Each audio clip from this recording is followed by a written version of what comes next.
Hello everyone, welcome to my YouTube channel.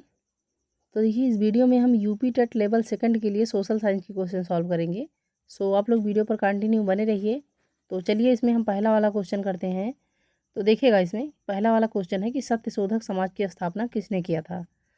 तो option number first है ज्योतिबा राव फुले। उसके बाद सेकेंड है हरिदास ठाकुर ने। ऑप्शन नंबर सी है भीमराव अम्बेडकर ने। तथा ऑप्शन नंबर डी है घासीदास ने। तो देखिए, सत्य शोधक समाज की स्थापना करने वाले हैं महात्मा ज्योतिबा राव फुले। यानी कि ज्योतिबा राव फुले के द्वारा जो है सत्य शोधक समाज की स्थापना की गई थी। और देखिए, सत्य शोधक समाज की स्थापना ज्योतिबा राव फुले ने 24 सितंबर 1873 को पुणे महाराष्ट्र में की थी। पुणे महाराष्ट्र में किया था इन्होंने सत्य शोधक समाज की स्थापना।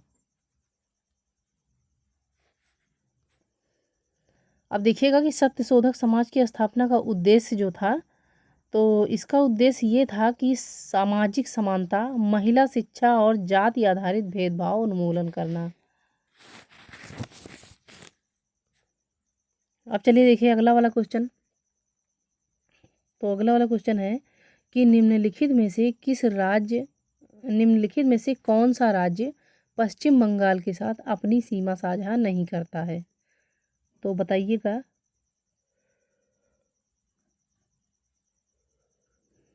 तो देखिए, इसमें ऑप्शन नंबर फर्स्ट है मेघालय राज्य, या फिर असम, या झारखंड, या ऑप्शन नंबर डी है सिक्किम।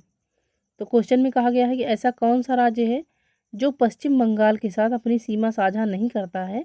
तो देखिएगा, इसका सही उत्तर हो जाएगा option number first Meghalaya. Meghalaya राज्य जो है तो ये पश्चिम बंगाल के साथ अपनी सीमा साझा नहीं करता है। सो फर्स्ट वाला ऑप्शन जो है इसका सही उत्तर हो जाएगा। अब चलिए देखिए अगला वाला क्वेश्चन कि लोकसभा द्वारा पारित धन विधेयक को राज्यसभा विचार विमर्श के लिए अधिकतम कितने दिनों तक रख सकती है। तो ऑप्शन नंबर फर्स्ट है 10 दिन के लिए, 12 दिन के लिए, 14 दिन के लिए, या फिर 16 दिन के लिए। तो देखिएगा इसमें कि लोकसभा द्वारा पारित धन विधेयक को राज्यसभा विचार विमर्श के लिए तो इसे अधिकतम 14 दिनों के लिए रख सकती है। यानी कि इसका सही उत्तर हो जाएगा ऑप्शन नंबर सी 14 दिन। अब आइए देखिएगा अगला वाला क्वेश्चन कि निम्न में से किसका अर्थ है विधि के किस प्राधिकार थे। तो पहला वाला ऑप्शन है बंदी प्रत्यक्षीकरण। उसके बाद ऑप्शन नंबर सेकंड है अधिकार परीक्षा, या फिर ऑप्शन नंबर सी है उत्प्रेषण, या फिर ऑप्शन नंबर डी देखिएगा परमादेश। तो क्वेश्चन में कहा गया है कि निम्न में से किसका अर्थ है कि विधि के किस प्राधिकार थे। तो देखिए, इसका सही उत्तर हो जाएगा अधिकार परीक्षा। अधिकार परीक्षा जो है तो यह एक लैटिन शब्द है जिसका अर्थ है किस अधिकार या किस वारंट के द्वारा। तो इसका राइट आंसर हो जाएगा ऑप्शन नंबर बी अधिकार परीक्षा। अब आइए देखिएगा अगला वाला क्वेश्चन।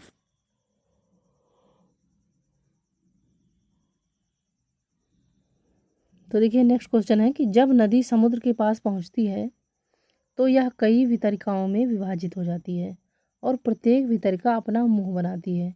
सभी मुहानों से तलछट का संग्रह डाट डाट बनाता है। तो देखिएगा इसमें कि जब नदी समुद्र के पास पहुंचती है तो यह कई वितरिकाओं में विभाजित हो जाती है और इसमें प्रत्येक वितरिका अपना मुंह बनाती है तथा सभी मुहानों से तलछट का संग्रह जो है तो क्या बनाता है। तो ऑप्शन नंबर फर्स्ट दिया गया है भटकना बनाता है या डेल्टा, या अगला वाला ऑप्शन देखिएगा ऑप्शन नंबर 3 है बाढ़ के मैदान या तटबंध। तो देखिए कि जब नदी समुद्र के पास पहुंचती है तो यह कई वितरिकाओं में विभाजित हो जाती है तथा प्रत्येक वितरिका अपना मुंह बनाती है और उसके बाद में है कि सभी मुहानों से तलछट का संग्रह जो है तो डेल्टा बनाता है। यानी खाली जगह पे क्या हो जाएगा, तो खाली जगह पे भरा जाएगा, डेल्टा का निर्माण होता है, डेल्टा। सो इसका राइट आंसर हो जाएगा ऑप्शन नंबर बी डेल्टा। अब चलिए देखिए अगला वाला क्वेश्चन, सरयू नदी किस नदी की सहायक नदी है। तो सरयू नदी आपसे क्वेश्चन में पूछा जा रहा है कि ये नदी जो है तो किस नदी की सहायक नदी है। तो देखिए फर्स्ट वाला ऑप्शन है पिंडार नदी की। उसके बाद ऑप्शन नंबर सेकंड है भागीरथी की। सी है टोन्स की, या फिर डी वाला ऑप्शन है शारदा नदी की। तो देखिएगा कि सरयू नदी जो है तो ये शारदा नदी की सहायक नदी है, यानी डी वाला ऑप्शन जो है इसका राइट आंसर हो जाएगा। अब देखिएगा अगला वाला क्वेश्चन कि वर्षा वनों में किस प्रकार की खेती की जाती है।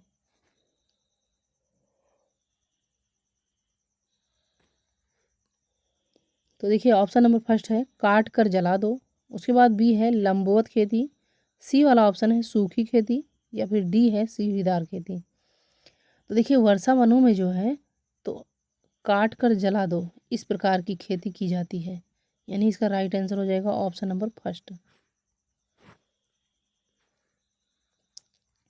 अब देखिएगा अगला वाला क्वेश्चन कि काली मिट्टी में सामान्यतः डाट डाट की कमी होती है। तो बताइएगा कि काली मिट्टी में जो है तो सामान्यतः किस चीज़ की कमी होती है।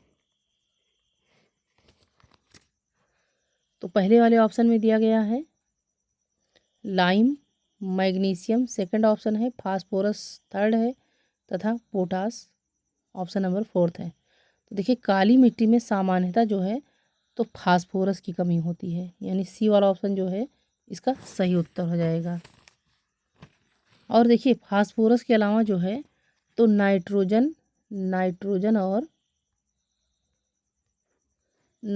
और जैविक पदार्थों की भी कमी होती है, जैविक पदार्थों की भी कमी होती है किसमें, तो काली मिट्टी में।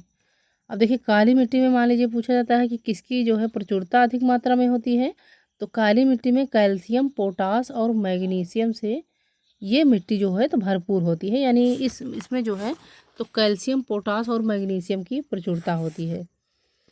अब देखिए काली मिट्टी की विशेषता, इसकी विशेषता क्या होती है, तो काली मिट्टी की विशेषता ये होती है कि इसे हम रेगुर या कपास मिट्टी भी कहते हैं, और इसमें जल धारण करने की क्षमता जो होती है वो बहुत उच्च होती है। तो देखिए इस वाले ऑप्शन में दिया गया है फास्फोरस, तो इसका सही उत्तर हो जाएगा फास्फोरस। बाकी काली मिट्टी में जो है तो फास्फोरस और नाइट्रोजन की जो है कमी होती है, और इसके अलावा जैविक पदार्थों की। सो सी वाला ऑप्शन जो है इसका राइट आंसर हो जाएगा। अब देखिएगा अगला वाला क्वेश्चन कि निम्नलिखित में से कौन सी महाराष्ट्र में पहली क्रांतिकारी गतिविधि थी। ऑप्शन नंबर फर्स्ट है रामोसी किसान बल, अभिनव भारत, युगांतर पार्टी, या फिर अगला वाला ऑप्शन है सीक्रेट सोसाइटी।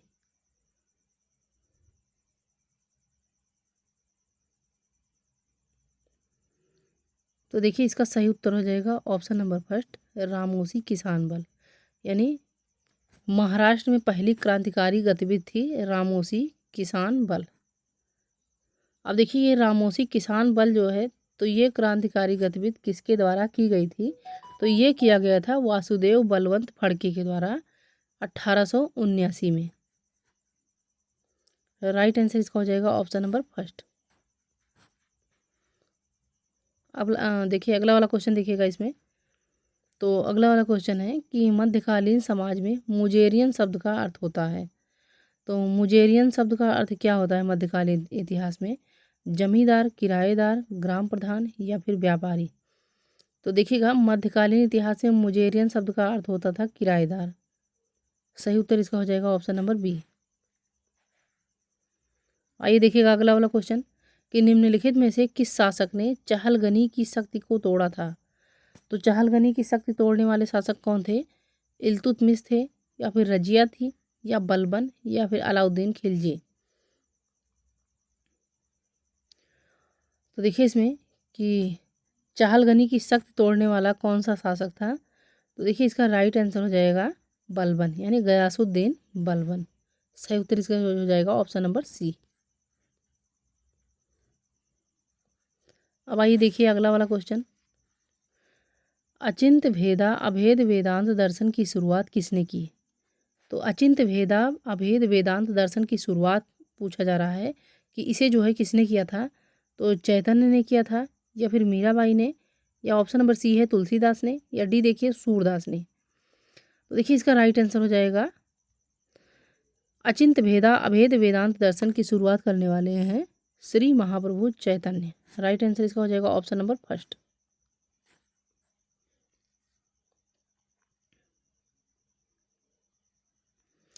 अब आइए देखिए अगला वाला क्वेश्चन कि निम्न में से कौन सा उच्चतम गुणवत्ता वाला कोयला है, यानी ऐसा कौन सा कोयला है जिसकी जो है क्वालिटी उच्च होती है। तो पीट कोयला, उसके बाद है बिटुमिनस, लिग्नाइट या फिर एंथ्रेसाइट।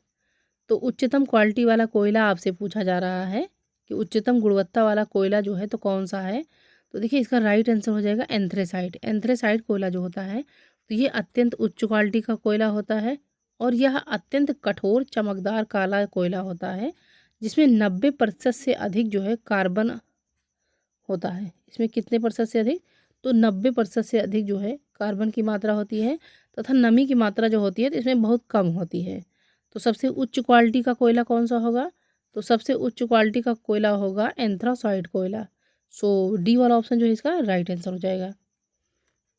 अब आइए देखिए अगला वाला क्वेश्चन कि किस प्रकार की चट्टान को जैविक तलछटी चट्टान माना जा सकता है। तो ऑप्शन नंबर बी है बॉक्साइट, उसके बाद बी वाला ऑप्शन है संगमरमर, ऑप्शन नंबर सी है ग्रेनाइट, उसके बाद ऑप्शन नंबर डी है चूना पत्थर। तो देखिए कि पूछा जा रहा है क्वेश्चन में कि किस प्रकार की चट्टान को जैविक तलछटी चट्टान माना जा सकता है। तो देखिए इसका राइट आंसर हो जाएगा ऑप्शन नंबर डी चूना पत्थर।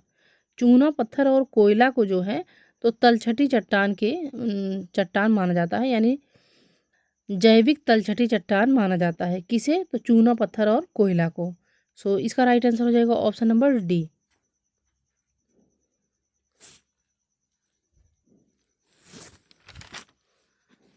अब देखिएगा अगला वाला क्वेश्चन करते हैं। देखिए इसमें अगला वाला क्वेश्चन है कि निम्न में से कौन सा कथन प्रार्थना समाज के आदर्शों के संबंध में सत्य नहीं है। तो प्रार्थना समाज के आदर्शों के संबंध में कथन पूछा जा रहा है कि ऐसा कौन सा कथन है जो कि सत्य नहीं है। तो देखिए ऑप्शन नंबर फर्स्ट है कि यह माना गया है कि ईश्वर एक है और बिना रूप का है, यानी ये कथन सत्य नहीं है। या अगला वाला है कि जातियों के स्तर को कम करने और मनुष्य के भाईचारे में विश्वास किया। या सी वाला ऑप्शन है कि हिंदू समाज से अलग संप्रदाय बनाने में विश्वास किया गया। या फिर ऑप्शन नंबर डी है कि सामाजिक प्रगति के आधार पर रूप में मध्यकालीन संतों के काम को स्वीकार करने में विश्वास किया गया था। तो देखिएगा इसमें कि कहा जा रहा है क्वेश्चन में कि कौन सा कथन प्रार्थना समाज के आदर्शों के संबंध में सत्य नहीं है। तो देखिए प्रार्थना समाज के आदर्शों के संबंध में हिंदू समाज से अलग संप्रदाय बनाने में विश्वास, ये कथन जो है यानी ऑप्शन नंबर सी वाला कथन जो है तो ये सत्य नहीं है। तो इसका सही उत्तर हो जाएगा ऑप्शन नंबर सी। अब देखिएगा अगला वाला क्वेश्चन कि निम्नलिखित गवर्नर जनरलों में से किसको दयालु क्लीमेंसी विशेषण से संबोधित किया गया था, यानी ऐसे कौन से गवर्नर जनरल थे कि जिनको दयालु विशेषण से संबोधित किया गया था। तो देखिए ऑप्शन नंबर फर्स्ट है Lord Canning, Lord Mayo, Lord Ripon या लॉर्ड लैंसडाउन को। तो देखिएगा इसका राइट आंसर हो जाएगा लॉर्ड कैनिंग को। लॉर्ड कैनिंग को जो है तो दयालु विशेषण से संबोधित किया गया था। अब देखिए ये क्यों किया गया था लॉर्ड कैनिंग को दयालु विशेषण से संबंधित।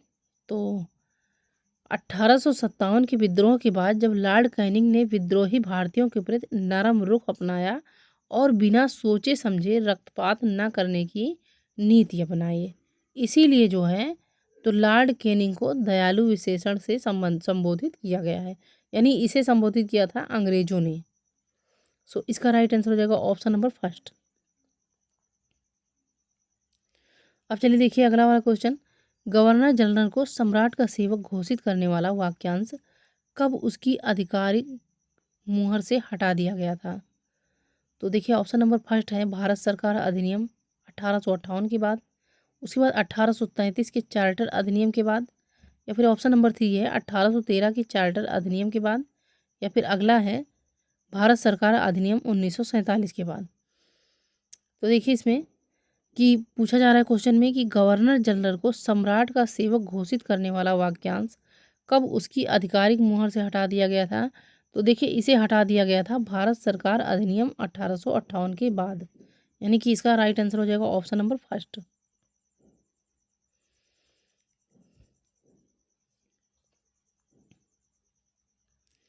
अब देखिएगा अगला वाला क्वेश्चन कि गांधीवादी आचार्य विनोबा भावे ने भूदान आंदोलन की शुरुआत कहाँ से की थी।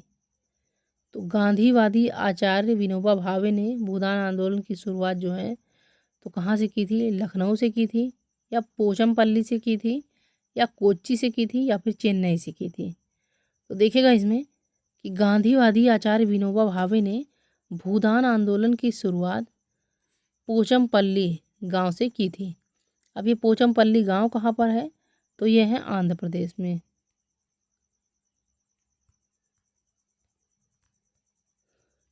आंध्र प्रदेश में ये गांव पोचमपल्ली पड़ता है। और देखिए आचार्य विनोबा भावे ने भूदान आंदोलन की शुरुआत तो इन्होंने इसे 18 अप्रैल 1951 को 18 अप्रैल 1951 को आंध्र प्रदेश के पोचमपल्ली गांव से की थी। सो इसका राइट आंसर हो जाएगा ऑप्शन नंबर सेकंड, पोचमपल्ली। अब चलिए देखिए अगला वाला क्वेश्चन कि भारतीय राष्ट्रीय कांग्रेस की पहली बैठक आयोजित की गई थी। तो क्वेश्चन में पूछा जा रहा है कि भारतीय राष्ट्रीय कांग्रेस की पहली बैठक जो है तो ये कहाँ पर आयोजित की जा गई थी? तो देखिए ऑप्शन नंबर फर्स्ट दिया गया है इसमें 1885 को, या फिर 1887, या सी वाला ऑप्शन है 1892, या फिर ऑप्शन नंबर डी है 1899। तो देखिए कि भारतीय राष्ट्रीय कांग्रेस की पहली बैठक ये आयोजित की गई थी 1885 को। सही उत्तर इसका हो जाएगा ऑप्शन नंबर फर्स्ट, 1885। अब देखिएगा कि भारतीय राष्ट्रीय कांग्रेस की पहली बैठक जो है तो कब आयोजित की गई थी? तो इसे किया गया था 28 सितंबर 1885 को बॉम्बे के गोकुलदास तेजपाल संस्कृत कॉलेज में आयोजित की गई थी। सो राइट आंसर इसका हो जाएगा ऑप्शन नंबर फर्स्ट। अब आइए देखिएगा अगला वाला क्वेश्चन कि छत्रपति शिवाजी महाराज मुगलों के साथ पहली बार डाट में संघर्ष में आए। तो कब आए थे छत्रपति शिवाजी महाराज मुगलों के साथ पहली बार संघर्ष में? 1655 में, 1657 में, 1659 में, या फिर 1661 में? तो देखिए कि छत्रपति शिवाजी महाराज मुगलों के साथ पहली बार संघर्ष में तो ये आए थे 1657 में, यानी कि राइट आंसर इसका हो जाएगा ऑप्शन नंबर बी। अब आइए देखिए अगला वाला क्वेश्चन कि निम्नलिखित में से किसने पागलपंथियों का नेतृत्व किया था? तो पागलपंथियों का नेतृत्व क्वेश्चन में पूछा जा रहा है कि किस।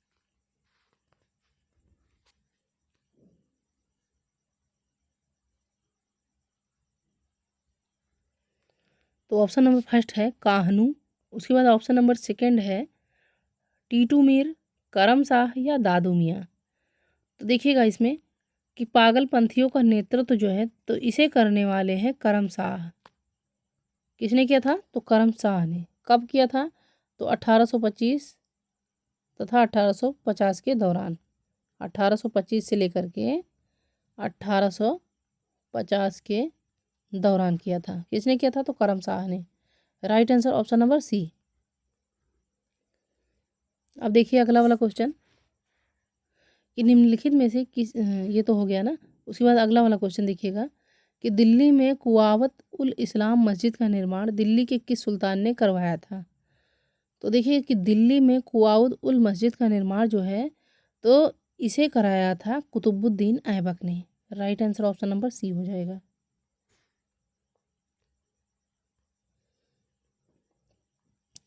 अब देखिएगा अगला वाला क्वेश्चन कि भारत में किस नदी का सबसे बड़ा बेसिन है? तो सबसे बड़ा बेसिन आपसे पूछा जा रहा है कि किस नदी का भारत में है। तो ऑप्शन नंबर फर्स्ट दिया गया है सिंधु नदी, उसके बाद ऑप्शन नंबर सेकंड है गंगा नदी, सी वाला ऑप्शन है ब्रह्मपुत्र नदी, तथा ऑप्शन नंबर डी है गोदावरी नदी। तो क्वेश्चन में कहा जा रहा है कि भारत में किस नदी का सबसे बड़ा बेसिन है? तो देखिए इसका राइट आंसर हो जाएगा गंगा नदी का। गंगा नदी का जो है तो सबसे बड़ा बेसिन है। अब देखिए ये गंगा नदी का जो है तो देश के कुल भूभाग का ये 26% जो है तो गंगा नदी है। कितने नदी पर जो है फैली हुई है गंगा नदी? तो भारत देश के कुल भूभाग पर जो है तो 26% पे जो है इसका विस्तार है गंगा नदी का। लगभग जो है 8.6 लाख वर्ग किलोमीटर। कितना है? तो 8.6 लाख वर्ग किलोमीटर के क्षेत्र पर जो है तो गंगा नदी का विस्तार है। और देखिएगा कि गंगा जो है तो गंगा बेसिन 11 राज्यों में फैला हुआ है। गंगा बेसिन जो है तो ये 11 राज्यों में फैला हुआ है। मान लीजिए अगर क्वेश्चन बनता है कि दूसरा सबसे बड़ा बेसिन कौन सा है, तो देखिए भारत में दूसरा सबसे बड़ा नदी बेसिन जो है तो वो है गोदावरी नदी का। तो इस क्वेश्चन में जो है सबसे बड़ा पूछा जा रहा है, तो पहला सबसे बड़ा जो हो जाएगा तो वो गंगा नदी हो जाएगा, यानी बी वाला ऑप्शन जो है इसका सही उत्तर हो जाएगा। अब देखिएगा अगला वाला क्वेश्चन, हम्बोल्ट धारा है, तो हम्बोल्ट धारा का नाम पूछा जा रहा है कि हम्बोल्ट धारा जो है तो क्या है। देखिए ए वाला ऑप्शन है प्रशांत महासागर में गर्म धारा, उसके बाद ऑप्शन नंबर बी है प्रशांत महासागर में ठंडी धारा, या फिर अटलांटिक महासागर में ठंडी धारा, या हिंद महासागर में गर्म धारा। तो देखिए कि हम्बोल्ट धारा जो है तो हम्बोल्ट धारा प्रशांत महासागर की ठंडी धारा है, जिसे हम पेरू धारा के नाम से भी जानते हैं। किस धारा के नाम से, तो पेरू धारा के नाम से। उसके बाद हम्बोल्ट धारा जो है तो ये प्रशांत महासागर की ठंडी धारा है, यानी बी वाला ऑप्शन जो है इसका राइट आंसर हो जाएगा। अब देखिएगा अगला वाला क्वेश्चन कि निम्नलिखित में से कौन सा एक स्थलीय ग्रह है। अब आपसे क्वेश्चन में पूछा रहा है स्थलीय ग्रह जो है तो कौन कौन से हैं। तो ऑप्शन नंबर फर्स्ट है बृहस्पति, उसके बाद सेकंड है शुक्र, ऑप्शन नंबर थर्ड है शनि, तथा ऑप्शन नंबर डी है नेपच्यून। तो स्थलीय ग्रह जो है तो हो जाएगा शुक्र। शुक्र ग्रह जो है तो स्थलीय ग्रह है। अब शुक्र ग्रह के अलावा जो है तो बुध, पृथ्वी और मंगल ये भी स्थलीय ग्रह हैं। कौन कौन से, तो बुध, मंगल और बृहस्पति, ये भी जो है स्थलीय ग्रह हैं। देखिए बृहस्पति नहीं होगा, पृथ्वी होगा, पृथ्वी, बुध, मंगल और पृथ्वी ये स्थलीय ग्रह हैं। तो देखिए इसका सही उत्तर हो जाएगा ऑप्शन नंबर बी। अब आइए देखिए अगला वाला क्वेश्चन कि रोजवुड पाया जाता है। तो देखिए रोजवुड जो है तो एक पेड़ है, तो ये कहाँ पर पाया जाता है। ऑप्शन नंबर ए है सदाबहार वनों में, उसके बाद ऑप्शन नंबर बी है मानसूनी वनों में, और सी वाला ऑप्शन है अधिक ऊंचाई वाले वनों में, या फिर ऑप्शन नंबर डी है मेन ग्रोव वनों में। तो रोजवुड का पेड़ आपसे पूछा जा रहा है क्वेश्चन में कि रोजवुड का पेड़ जो है तो ये कहाँ पर पाया जाता है। तो देखिएगा कि रोजवुड का पेड़ जो होता है तो ये भारत में मुख्य रूप से उष्णकटिबंधीय सदाबहार वनों में पाया जाता है, यानी कि इसका राइट आंसर हो जाएगा ऑप्शन नंबर ए। कहाँ पाया जाता है, तो उष्णकटिबंधीय सदाबहार वनों में पाया जाता है। और ये वन जो है तो पश्चिमी घाट, अंडमान और निकोबार द्वीप समूह और पूर्वोत्तर भारत की ऊपरी भागों जैसे कि 200 सेंटीमीटर से अधिक वर्षा वाले गर्म और आर्द्र क्षेत्रों में पाए जाते हैं। सो इसका राइट आंसर हो जाएगा सदाबहार वनों। अब देखिएगा अगला वाला क्वेश्चन। तो अगला वाला क्वेश्चन ये है कि जब सहायक नदियाँ मुख्य नदी में समकोण पर मिलती हैं तो किस जल का निकासी का निर्माण करती हैं। तो देखिए रेडियल जल निकासी का, या जालीदार जल निकासी का, या ऑप्शन नंबर सी है वृक्षाकार जल निकासी का, या फिर अध्यारोपित जल निकासी का। तो देखिएगा कि जब सहायक नदियाँ मुख्य नदी से समकोण पर मिलती हैं तो वो जो है जालीदार निकासी का निर्माण करती हैं, यानी कि जालीदार अपवाह तंत्र का निर्माण करती हैं। सो इसका राइट आंसर हो जाएगा ऑप्शन नंबर बी। अब देखिए अगला वाला क्वेश्चन कि कौन सी नदी दरार घाटी यानी रिफ्ट घाटी से होकर नहीं बहती है। तो ताप्ती नदी नहीं बहती है, या दामोदर नदी, या फिर माही नदी, या लूनी नदी। तो क्वेश्चन में कहा जा रहा है कि कौन सी नदी दरार घाटी यानी रिफ्ट घाटी से होकर नहीं बहती है। तो देखिए इसका सही उत्तर हो जाएगा लूनी नदी, यानी ऑप्शन नंबर डी जो है इसका राइट आंसर हो जाएगा।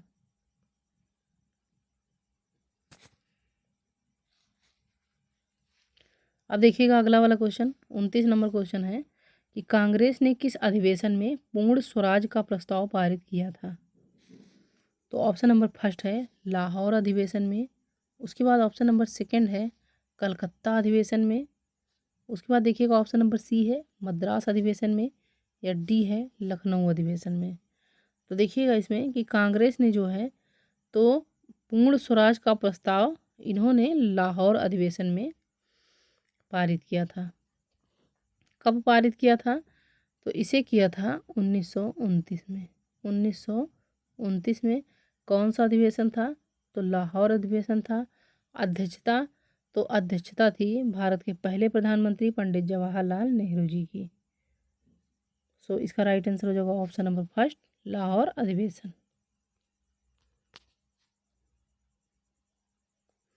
अब आइए देखिए अगला वाला क्वेश्चन। तो इसमें देखिए अगला वाला क्वेश्चन है कि ब्रिटिश औपनिवेशिक सरकार द्वारा प्रथम फैक्ट्री अधिनियम कब पारित किया गया?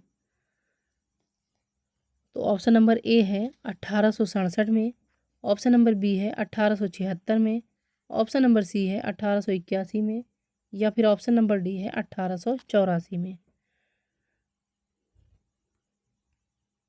तो देखिएगा इसमें कि ब्रिटिश औपनिवेशिक सरकार द्वारा प्रथम फैक्ट्री अधिनियम पूछा जा रहा है कि इसे कब पारित किया गया था।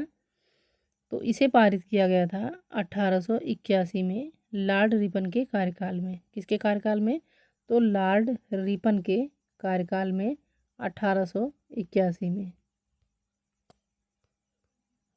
सही उत्तर इसका हो जाएगा ऑप्शन नंबर सी। अब अगला वाला क्वेश्चन देखिएगा कि महाविषुव होता है। तो महाविषुव पूछा जा रहा है कि ये कब होता है। तो ए है 21 सितंबर को, 21 मार्च को, 21 जून को, या फिर 21 दिसंबर को। तो देखिए महाविषुव जो होता है तो ये 20 या 21 मार्च को होता है, यानी बी वाला ऑप्शन जो है इसका सही उत्तर हो जाएगा।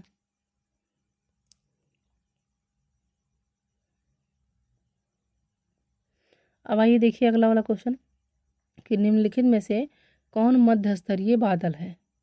तो मध्य स्तरीय बादल पूछा जा रहा है कि कौन सा मध्य स्तरीय बादल है।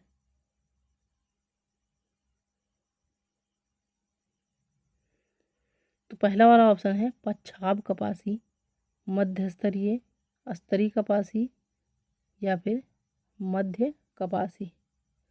तो मध्य स्तरीय बादल का नाम पूछा जा रहा है कि मध्य स्तरीय बादल जो है तो कौन सा है।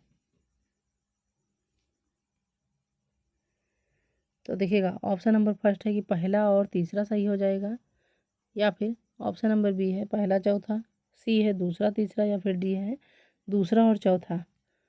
तो क्वेश्चन में कहा जा रहा है कि निम्नलिखित में से कौन मध्य स्तरीय बादल है। तो देखिए पच्छाब कपासी और स्तरीय कपासी ये दोनों जो है तो मध्य स्तरीय बादल है, यानी इसका राइट आंसर हो जाएगा पहला और तीसरा।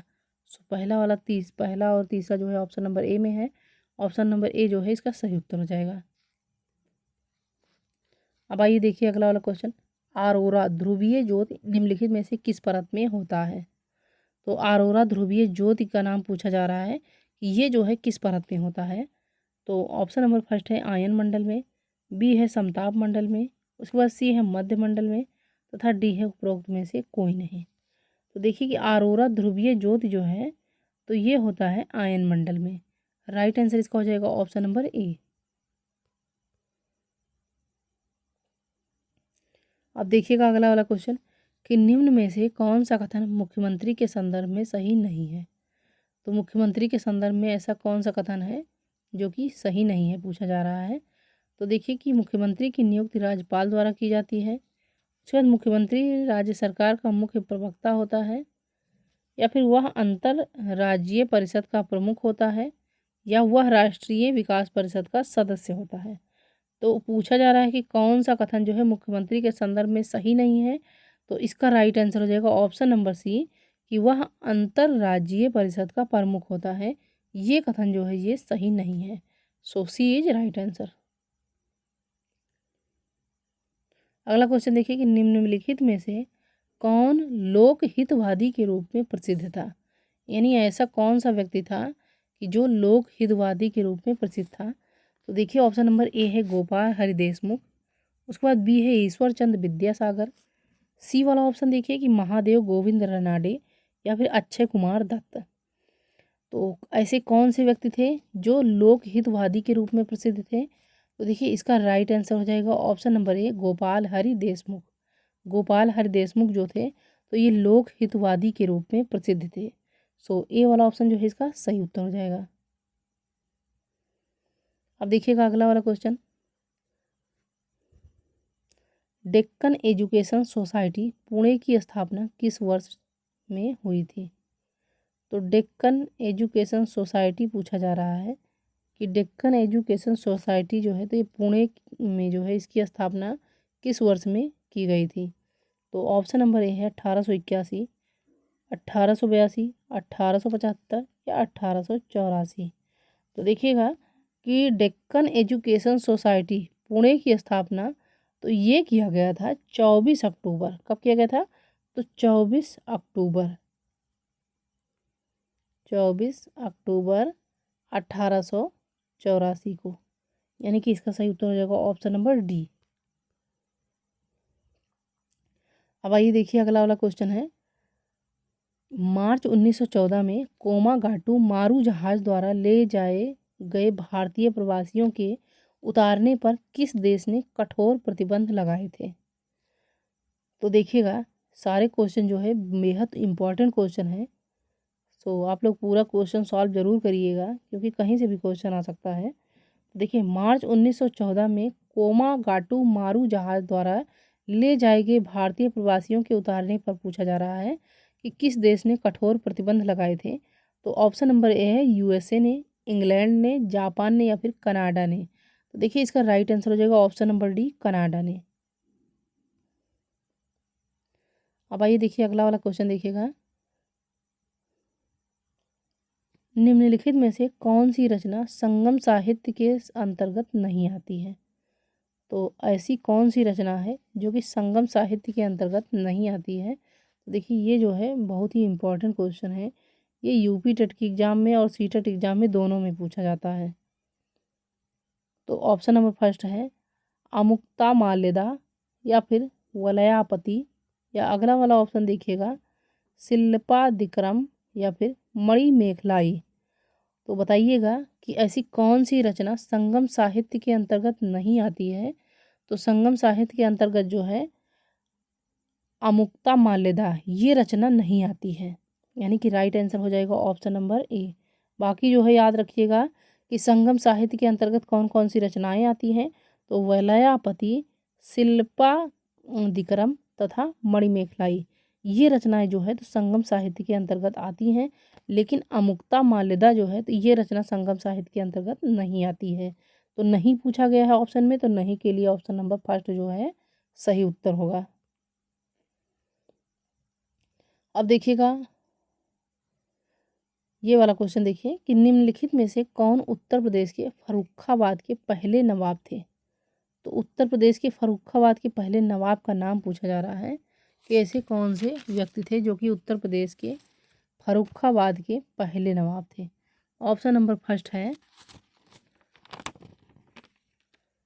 नवाब मुस्तफ़ा खान सेफ्ता, बंगस खान, सआदत खान या फिर सफदर जंगी।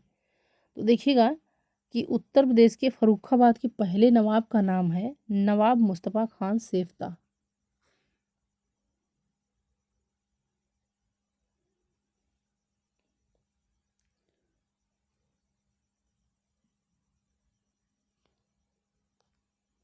देखिए इसका राइट आंसर हो जाएगा ऑप्शन नंबर सेकंड, जो है उत्तर प्रदेश के फर्रुखाबाद के पहले नवाब का नाम है नवाब मोहम्मद खान बंगस, यानी कि बी वाला ऑप्शन जो है इसका राइट आंसर हो जाएगा, ना कि ए। बी वाला सही होगा इसका उत्तर। सो बी इज राइट आंसर।